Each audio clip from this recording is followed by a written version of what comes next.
После прививки резко ушла у нас речь. Вот как вот сюда проникнуть, открыть и что-то с ней сделать? Сейчас столько информации по поводу этих прививок, и не поймешь. Одни так говорят, другие говорят по-другому. Ради бога, будет у вас естественный отбор. В чем проблема? Будет? Но не должно быть естественного отбора в 21 веке. И в 2 часа ночи стало ребенку плохо. Никто никогда не доказал по отношению к конкретной какой-то вакцине, что эта вакцина вызывает болезнь Дауна. Не надо впадать в другую крайность и делать прививки от всего подряд.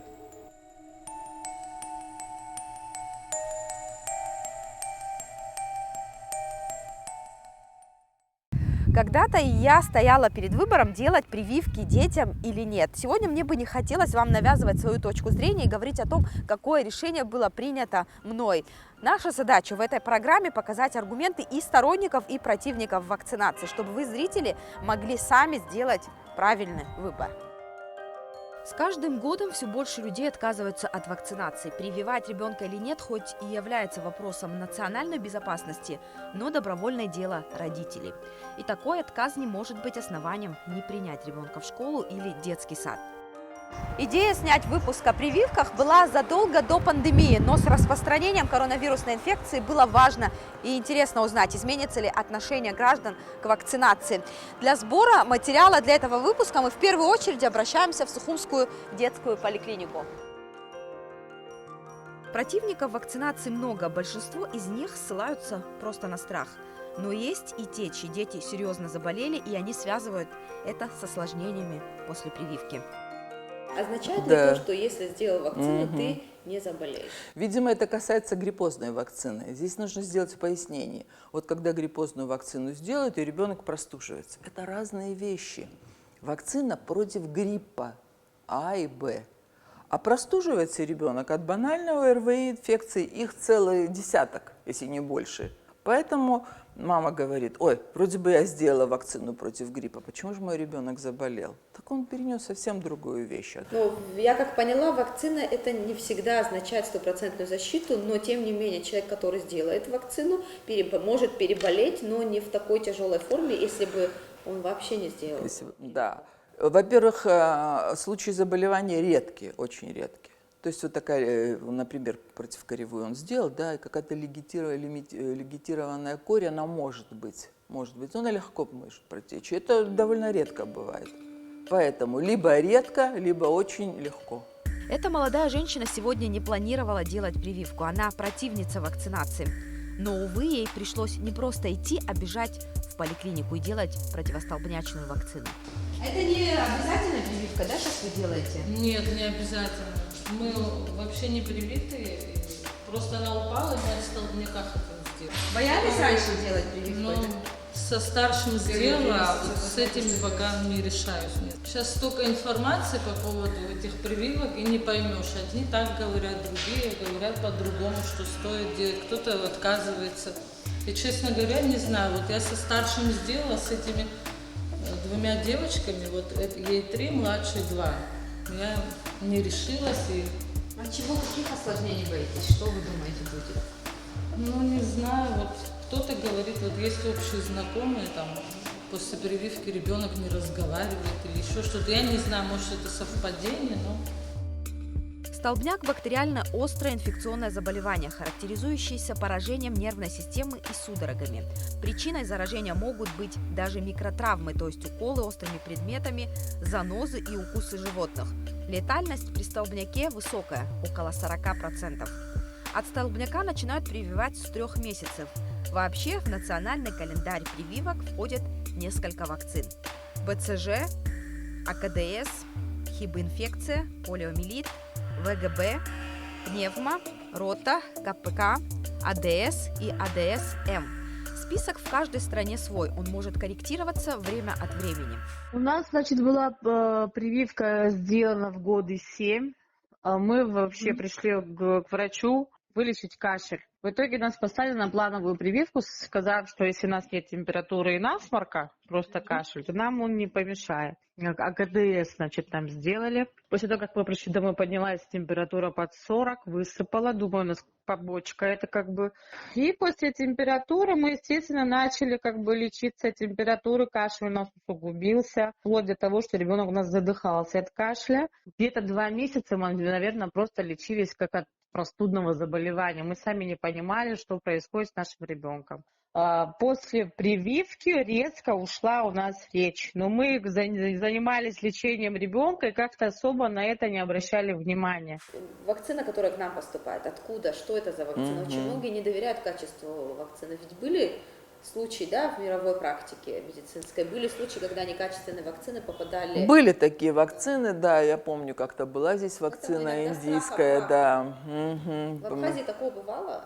Чтобы была некачественная. Лет 10 назад как-то была такая вакцина, которая давала высокие температурные реакции. Но, слава богу, неврологические такие осложнения, которые бывают, и статистика существует, там 1 на 100 тысяч. Такого не было. Ну, просто были температурные реакции с высокой температурой, да. Это наша вакцина Гексаксим. Она бельгийского производства. Потому как нас государство не закупает, они сейчас не в состоянии закупить такое количество вакцин, мы получаем ее по линии ЮНИСЕФ. А все, что ЮНИСЕФ, идет через территорию Грузии. Вот смотрите, это фирменная упаковка, Гексаксим вакцина. Но, понимаете, здесь вот индивидуальный шприц, уже набрано препарат. Ну вот как вот сюда проникнуть, открыть и что-то с ней сделать? Это фактически, невозможно. Никак невозможно. Вот. Потом это все запаковано в контейнерах и в холодильных машинах. Это нужно все раскрыть, распаковать. Но я просто вот не представляю себе, как это можно сделать. Там индикаторы стоят в этих холодильниках, которые фиксируют все. И потом это мировые бренды, понимаете? Это не то, что там неизвестно какая. Вот эту вакцину россияне закупают. Она в российском календаре нет, ее нет. То есть это АКДС-ка, да, если вот просто сказать, это российская АКДС-ка, плюс еще тут входит еще гепатит и ХИБ от ХИБ-инфекции. Вот. Мама приходит в аптеку, покупает ее, идет в платный кабинет и за 5000 ее делают. Да, кстати, вот вакцина – это дорогое удовольствие, да? Конечно, это дорогая вакцина. Противопоказания к вакцинации в основном могут быть по нескольким причинам. Одна из которых это, например, у женщин беременность, особенно в первый триместр. Нежелательна вакцинация. Далее противопоказаниями для вакцинации являются разные иммунодефицитные состояния, в том числе и при иммуносупрессии, на фоне введения препаратов, которые подавляют иммунитет. Если иммунитет ослаблен, например, при различных трансплантациях, конечно же, это большая редкость, но все-таки. Также при ВИЧ-инфекции категорически запрещено введение каких бы то ни было живых вакцин. Для детей противопоказания к проведению вакцинации в основном это аллергические реакции. А если ребенок аллергичен, в том числе и на компоненты вакцин, которыми могут быть белки куриного яйца, дрожжи, аминогликозиды, то введение таких вакцин не рекомендуется, потому что есть опасность вызвать анафилактический шок. Противопоказанием является также температура выше 37,5 градусов и какие бы то ни было воспалительные реакции, в том числе обострение хронических заболеваний. При этом, естественно, введение вакцин нежелательно. Мы начали проверки с Краснодара, в итоге до Питера вот подошли. В Питере мы провели полное обследование, и на что мне врач сказал, что у вас, говорит, все в идеале, только, говорит, за закрытыми дверями, говорит, я вам могу признаться, что вам могло помешать только неправильно поставленная прививка, она мне сказала. Но они вот в диагнозе, в обследовании Нет, там не указывают. Она просто поставила нам задержку речевого развития. Вы вот как-то пытались потом в поликлинике выяснить, какую прививку вам сделали? АКДС у нас. Я подошла к ней, она сказала, не может быть такого. Я медицинскую книжку взяла, просто, думаю, посмотрю. Там написано, ребенок в удовлетворительном состоянии подготовлен к прививке, она указала. Там даже не написано, что он был с кашлем, что там вот такие нюансы, да. Вообще ничего не было написано, что ребенок в удовлетворительном состоянии подготовлен к прививке. Первые серьезные опыты с вакцинами были еще в конце 18 века. Они связаны с именем английского врача Дженнера. Тогда в мире бушевала оспа. Она на протяжении нескольких веков уничтожала сотни тысяч человек. Болезнью были заражены и коровы. Тогда Дженнер предположил, что перенесенная коровья оспа может быть защитой для человека, и решился на революционный эксперимент. Он привил коровью оспу мальчику и доказал, что тот стал невосприимчивым к натуральной оспе. Так появилась на свет вакцина, благодаря которой человечество навсегда победило эту болезнь. Считается, что вирус оспы существует только в нескольких лабораториях в настоящее время. Мы находимся на территории научного института экспериментальной патологии или обезьяний питомник, как его больше знают в народе. В советские годы, когда делать или нет прививки никто не спрашивал, они были обязательны. Все препараты проходили тестирование в одной из лабораторий вот в этом здании. Препарат вначале вводили обезьянкам и только потом людям. Зинаида Шевцова руководила этой лабораторией в советские годы, и сегодня она продолжает работать в этом институте.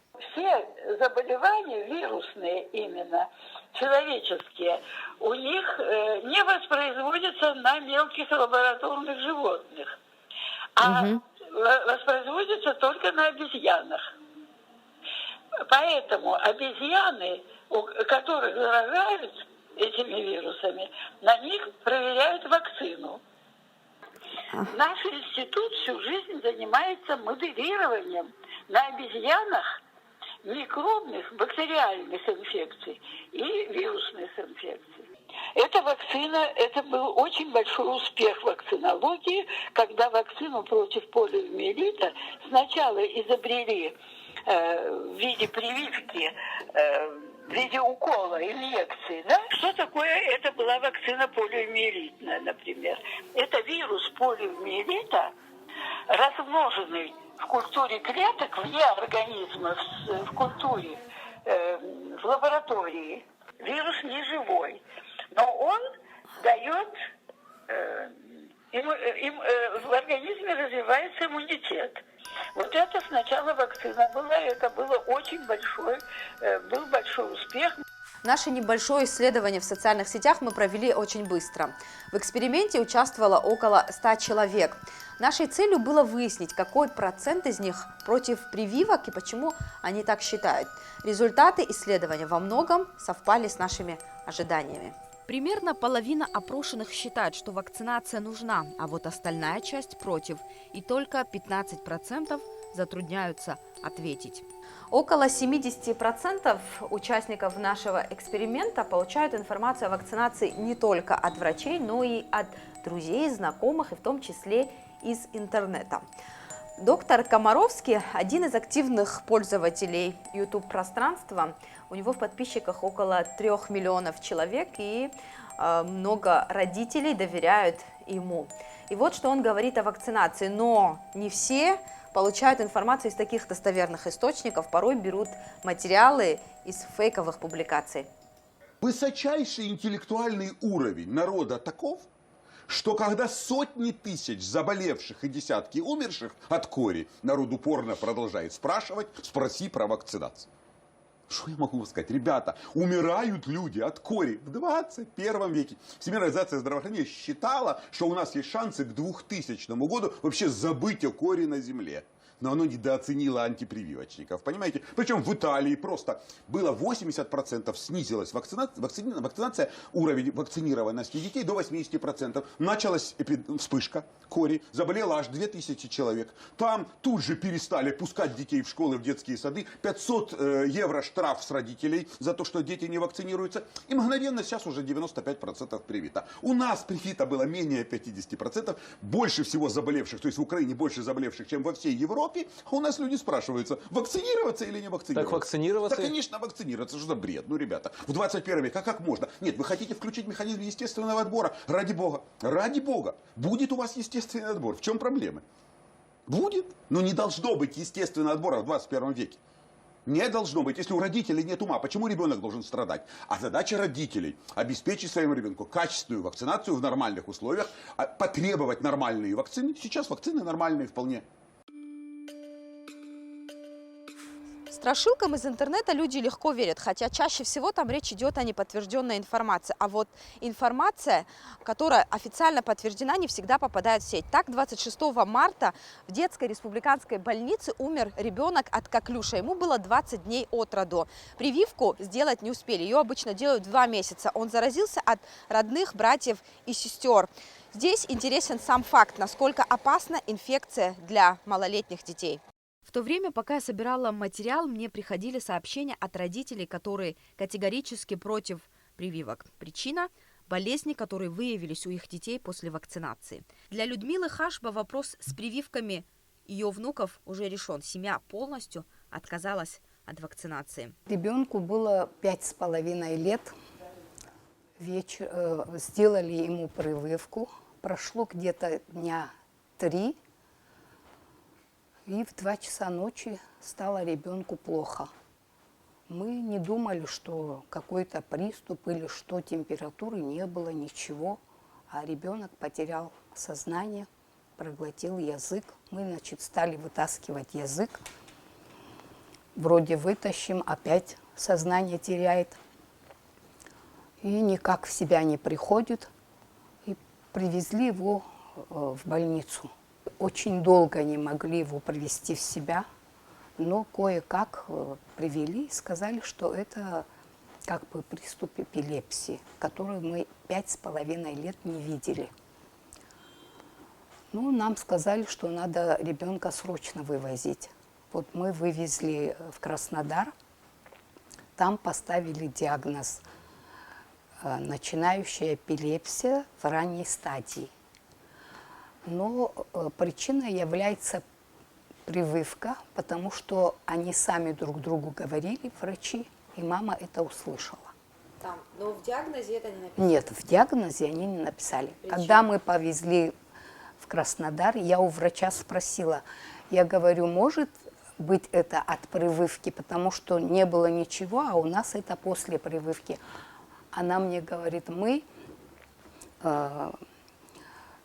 своих, ну, они же все медики, как бы не критикуем. Ему было 5,5 лет, сейчас ему 13 лет.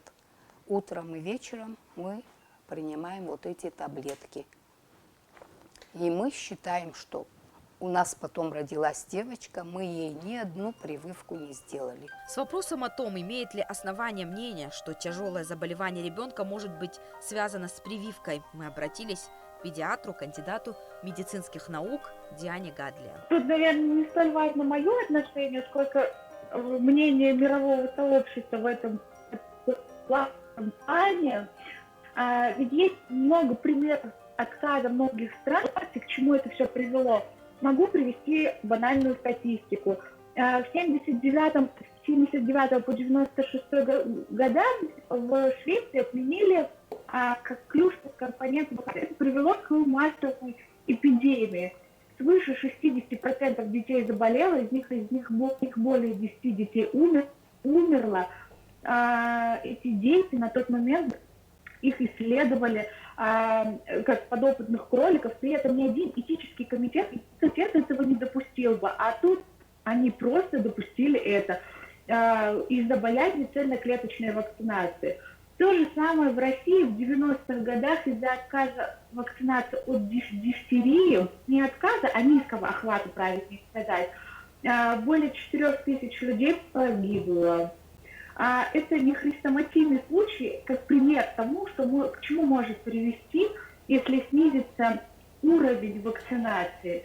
Диана Джансуховна, вы успели здесь, в Абхазии, проработать какой-то период. Сейчас вы в Москве работаете. Как вы здесь, в Абхазии, мамам объясняли, что нужно прививать? Вот какие аргументы вы еще приводили?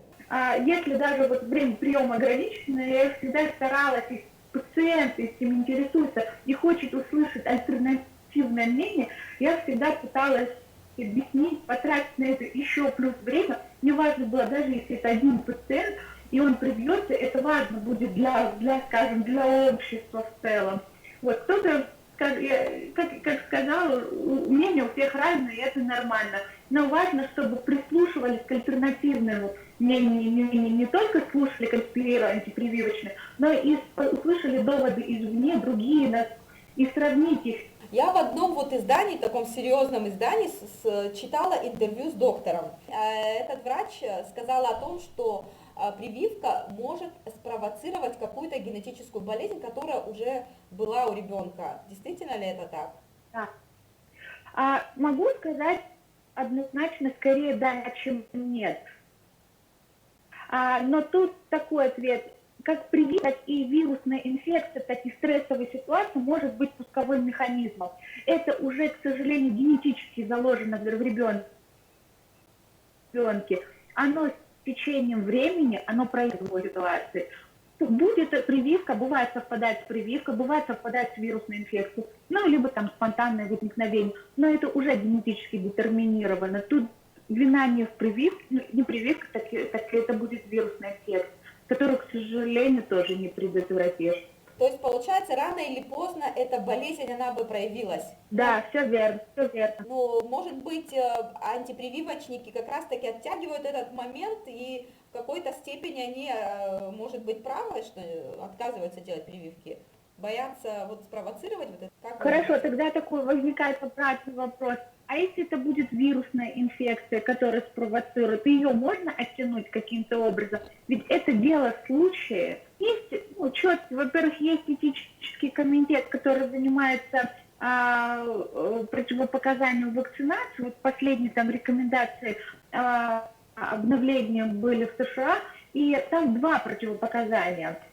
Первое – это анафилактические реакции, в том числе и отек венки у детей после предыдущего введения. И вторая – это иммунодефицитные состояния. Это врожденные, приобретенные иммунодефициты. Все остальное является мерами предосторожности. Их огромный перечень этих мер предосторожности, но, опирается на то, что наследственность отягощена, и это не является противопоказанием для введения вакцинации.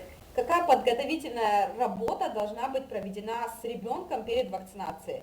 Потому что очень многие родители жалуются на то, что их не направляют на сдачу анализов, на какое-то серьезное обследование перед прививкой. А вообще оно нужно? Нет, это не нужно. Могу ответить однозначно и сразу. На анализ крови детям до года, если нет какой-то сочетанной патологии, мы сдаем только 2 раза. Это в 2 месяца и в год, соответственно. Конечно, если доктор при осмотре видит какую-то патологию или нравится, соответственно, уже опираясь на это, мы сдаем. Но нет необходимости в сдаче анализов перед каждой вакцинацией. Были часто вопросы, мне пациенты задавали, как в Абхазии, так и здесь. Не нужно ли проверить иммунный статус? Он настолько масштабный, и я всегда говорила родителям, может как-то это так звучит, скажем, очень сленгово, даже если у вас хватит денег, у ребенка не хватит крови просто, чтобы это все исследовать. Нет таких исследований, чтобы мы проверили перед вакцинацией. Может ли вакцина вызвать такие серьезные заболевания, как аутизм или синдром Дауна? Нет. Вот мнение такое бытует среди молодых мам. Ничего подобного. Какая вакцина? Любая вакцина, они выступают, многие отказники. Ну да, очень многие выступают против вакцинации, но это только домыслы. Никто никогда не доказал по отношению к конкретной какой-то вакцине, что эта вакцина вызывает болезнь Дауна. Или другую какую-то болезнь. Нет, вот может быть температурка несколько дней, может быть покраснение на месте введения. Остальные вакцины вообще никаких побочных эффектов не имеют. Вот коклюшная вакцина была очень в этом отношении несовершенна. А сейчас уже проявляется на детях, и, по-видимому, скоро будет, 3 вакцины, вот это против дифтерии, коклюша и столбняка, в нее будет введен вот этот компонент коклюшный, то есть живая коклюшная палочка, но у которой не будет давать никаких побочных эффектов, даже температуры, даже какого-то недомогания после вакцинации. То есть статьи, в которых иногда пишут, что вот вакцина какую-то, это все опровергается учеными, это никем не доказано. Один из препаратов, которым прививают в настоящее время детей, это вакцина от полиомиелита. Его последствием может быть паралич. Тяжелые формы полиомиелита могут привести к стойкой инвалидности и смерти. Существует 2 типа вакцин против полиомиелита. Живая вакцина, она содержит живые ослабленные вирусы, и инактивированная, которая содержит полиовирусы, убитые формалином. А потом вакцины есть живые и неживые.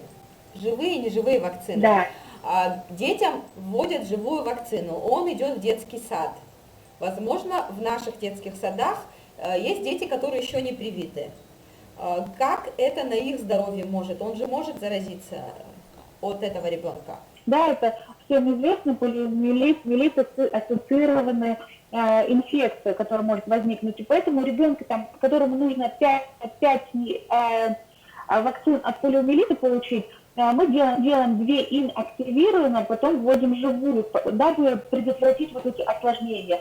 А если мы знаем, что мы вводим живую, то мы всегда предупреждаем родителей, чтобы они предупредили, если в саду или в школе, в коллективах, где есть непривитые дети или, не дай бог, дети с иммунодефицитами, о том, что ребенок привит живой вакцины и что он заразен.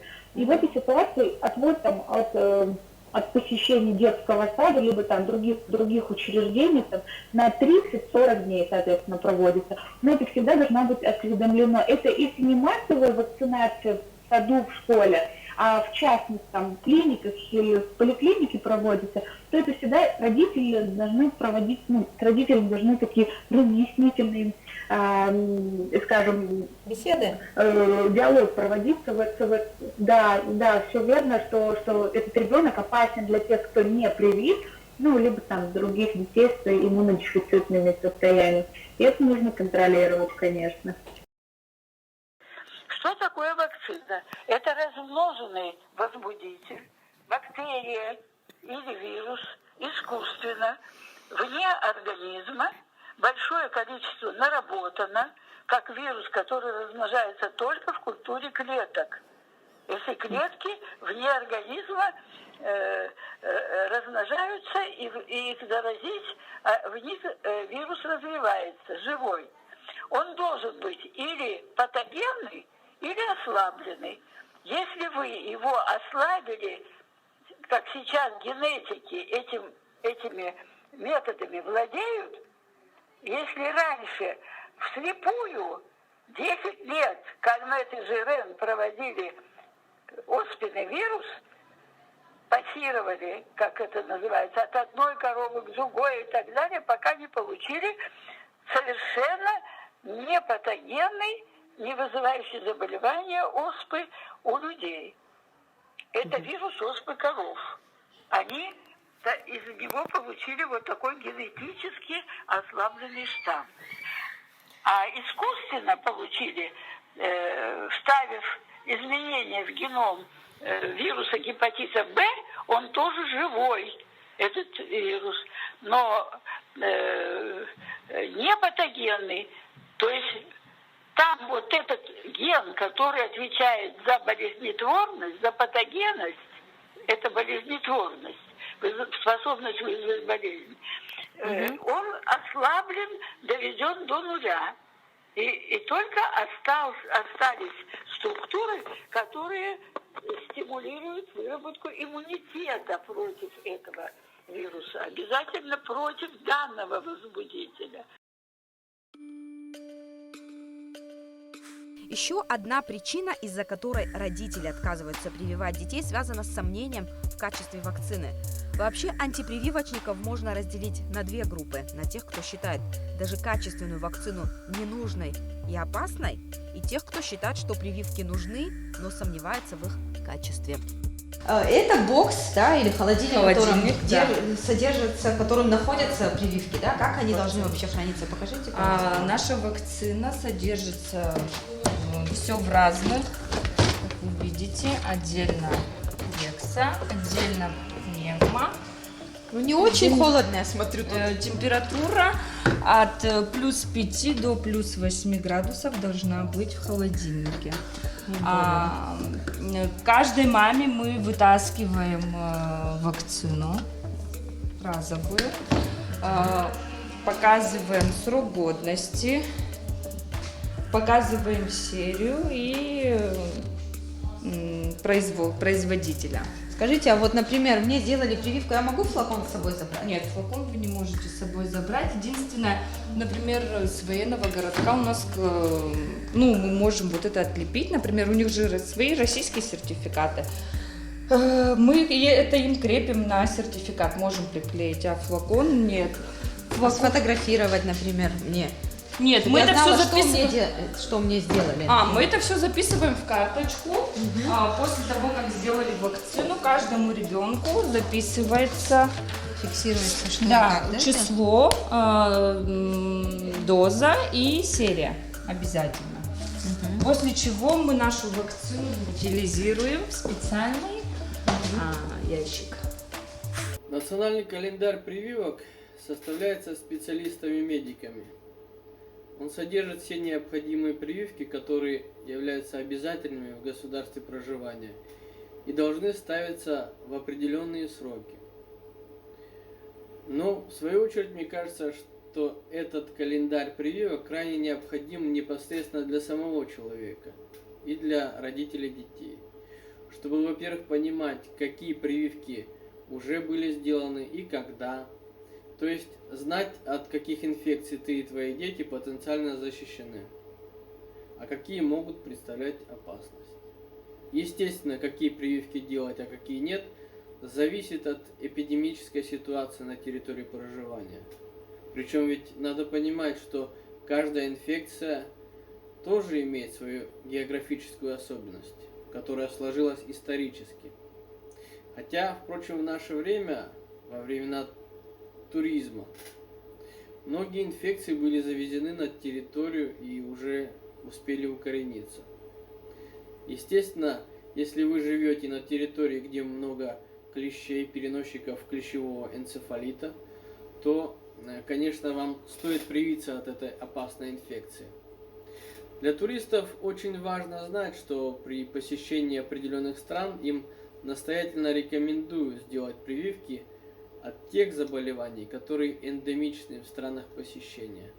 Например, путешествуя по Индии, зная, что там высокая вероятность заразиться дизентерией, брюшным тифом или желтой лихорадкой, уклоняться от вакцинации будет чревато опасностью.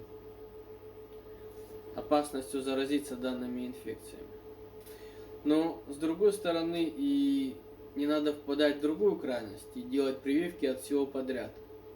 Только по необходимости. Для этого и нужен национальный календарь прививок. Теперь вот что касается наших вакцин.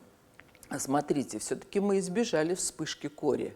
А корь была и в Грузии, и в России, и крупная, огромная вспышка кори была на Украине. Мы ее избежали. Все-таки в городе, вот я отвечаю, как говорится, за город, у нас вот все-таки, да, неплохой уровень иммунизации. Но, с другой стороны, надо сказать, что другое очень грозное заболевание, как коклюш, у нас были случаи коклюша у маленьких. А вот именно у грудничков, кому месяц, два, три, это самая уязвимая, опасная группа. Это жизнью угрожающее состояние. И мы были свидетелями тому с печальным исходом у месячного ребенка. Поэтому вакцинацию, как по протоколу расписано, с 2-3 месяцев надо делать, проводить. Кстати, маленькие дети, они меньше подвержены реакциям всяким. В эпидемиологии есть свои законы, то есть должна быть какая-то иммунная прослойка, и когда сознательные родители делают вакцину, а этот антивакцинальщик приводит своего ребенка и говорит: ой, мой ребенок ничем не болеет, он не заболеет. Так спасибо этим мамам, которые сделали рядом, как говорится, своим детям. Вот. И существует вот эта иммунная прослойка, которая спасает. Просто мы не стали от того, что ты там пойдешь, что-то будешь, и себе нервотрепка, и им нервотрепка. С целью никто это не сделал. Это закон, вот прививка. Теперь вы категорически Категорически. Детям. А девочки, от дочки у меня взрослые внуки, а от сына, девочка младшая, мы ей вообще ничего не сделали.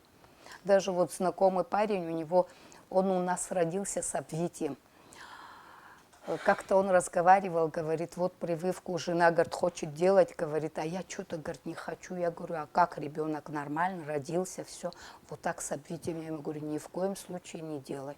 После 5 лет, 10 может что-то, а вот в ближайшее время. Как вы, вот, например, есть же такие болезни, как корь. Корь. А раньше как было? Корь. Ну, лежит ребенок, красным все развешивали, радовались, все, что он хочет. И проходило же. От кори, как вот редко, я вообще не слышала, что от кори кто-то умер. Люди радуются, вот корь. Это у всех же. И коклюш у всех. Если ребенок дополнительно коклюш и еще простудится, конечно, осложнение. И корь. Тоже температура, надо за детьми смотреть. Нормально, ни одну прививку не сделать. Конечно, и грипп бывает, и температура. А кто детей воспитывает без температуры, чтобы ребенок не болел? Ну, и соседи наши, там у нас семья многодетная, никому никакой, 6 детей, никакой прививки. Абсолютно такие краснощеки, губы красные, прекрасные дети. Так что я считаю, что Понятно. Прививка. Я также склоняюсь к тому, что нельзя принуждать к вакцинации. Что единственное я могу сделать, это объяснить все, что за, что против, а родитель уже вправе, скажем, дать свое согласие, либо отказ. Мы не можем кого-то принудить к чему-то. Да, у нас есть свобода слова, у нас есть там свобода действий. И это во всем проявляется. Это проявляется в экономике, это проявляется в, скажем, в социальной сфере, также это проявляется и в медицине. Скажите, пожалуйста, сейчас как ваша жизнь, вообще как вы относитесь к прививкам? Жизнь изменилась ваша после? Прививкам жизнь, конечно, моя и моего ребенка изменена просто, я не знаю, без прививки у нас и другое будущее ждало, естественно, и ребенка, и меня. Но, опять же, я даже сейчас не могу сказать 100% уверенно, не делайте прививки, заявлять. Но при этом, опять же, сделав прививку, если ты можешь ребенку вот так жизнь погубить, хотя вот у меня 3-й ребенок, я и не сделала ни одной прививки. Слава богу, даже боюсь что-то сказать, нам уже 4 года, ребенок здоровый, абсолютно. Мы даже перенесли ветрянку, вот эти вот болезни. Прекрасно, она даже лучше перенесла, чем другие мои дети, которые 2 мальчика, вот они у них еще, они погодки, мы делали все прививки до года из 7. Они привитые были от всех этих болезней, но ветрянку она перенесла даже лучше, чем привитые дети. У меня вот дома практика была такая. В условиях такой пандемии, какую мы сегодня имеем с COVID-19, видно, что люди могут верить в то, что вирус существует, а могут до сих пор говорить, что это безопасно и что он ничем не отличается от другого вида гриппа. то, что там разрушаются легкие, и организм человека очень страдает от этого. Только потом, когда человек заражается, он может это на самом себе почувствовать. То же самое касается и прививок. Сегодня люди настолько на свой лад трактуют пользу или противоположную сторону употребления прививок, вакцин, что тут нельзя не однозначно сказать, вот как изменится или не изменится. По сей день видно, что очень большое количество людей категорически против прививок, вакцин, в принципе. Но это, наверное, потому происходит, что люди перестали доверять государству и медицине государственной. Это также связано с тем, что медицина стала больше коммерческой. Потому что сегодня крупные фармацевтические компании делают лекарства, они заинтересованы в том, чтобы их продукция распространялась и они обогащались. То есть сегодня подход медицины очень сильно изменился. И в разных странах это уже тоже стало доминировать, что именно коммерческая сторона преобладает. И если так будет продолжаться, если вакцина будет идти на коммерческом уровне для обогащения этих компаний, то, конечно, я могу лично сказать, что я не буду доверять такой вакцине. За поставку препаратов для вакцинации населения отвечает Детский фонд ООН ЮНИСЕФ. Иммунизация – процесс дорогостоящий. Абхазия пока не в состоянии себе это позволить. С опасениями, которые возникают у граждан, мы обратились в ЮНИСЕФ. Вопросы были четко сформулированы и отправлены на почту. Мы надеялись получить на них такие же конкретные ответы. Дальше комментировать не будем, а дадим возможность зрителям самим проанализировать то, что нам прислали.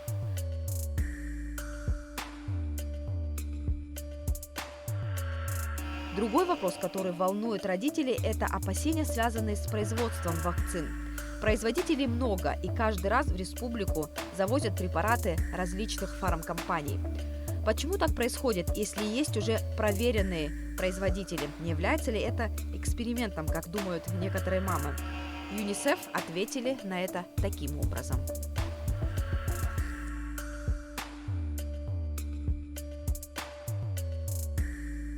В Абхазии нет официальной статистики противников вакцинации, но наши наблюдения показывают, что такие настроения распространяются очень быстро.